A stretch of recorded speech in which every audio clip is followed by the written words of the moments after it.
क्या आपने कभी सोचा है एक इंसान की सबसे बड़ी जीत कौन सी है? राज्य जीतना, दौलत पाना या दूसरों को हराना?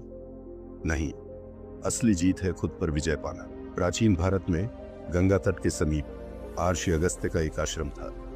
वहां शिक्षा पाने दूर दूर से शिष्य आते। उन्हीं शिष्यों में था आर्यन, एक राजकुमार। राजमहल में उसने तीर कमान और शस्त्र विद्या तो सीख ली थी, लेकिन आर्षि ने कहा, राजा वही बन सकता है जो अपने मन का स्वामी बने।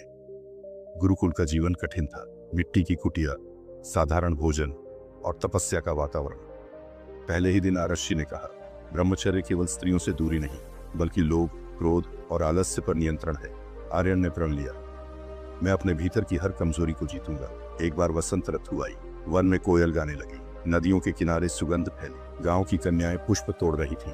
क्षण भर के लिए आर्यन का मन डगमगाया, लेकिन तुरंत ही उसने आंखें बंद कर लीं और मन को संभालते हुए कहा, क्षणिक आकर्षण मेरी साधना को डुबो नहीं सकता। दूसरी परीक्षा आई, जब एक सहपाठी ने मजाक में उसकी कमंडल और वस्त्र नदी में बहा दिए।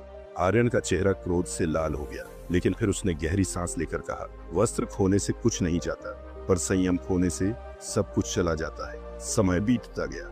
आर्यन का आत्मबल इतना बढ़ा कि वह घंटों ध्यान में स्थिर रह सकता था। युद्ध कला में अद्वितीय था, लेकिन सबसे बड़ी शक्ति थी उसकी दया और धैर्य। एक दिन पड़ोसी राजा ने आक्रमण किया। आर्षि ने आदेश दिया, आर्यन, अब समय है अपनी तप शक्ति को कर्म में बदलने का। युद्ध भूमि में उसने अद्भुत साहस दिखाया। उसके नेतृत्व में सेना ने दुश्मनों को पराजित कर दिया। शत्रु राजा उसके सामने कांप रहा था। सभी बोले, उसे मार दो, पर आर्यन ने कहा, जिसने अपनी इंद्रियों को जीत लिया हो वह शत्रु को भी करुणा से जीत सकता है। उसने शत्रु को जीवित छोड़ दिया।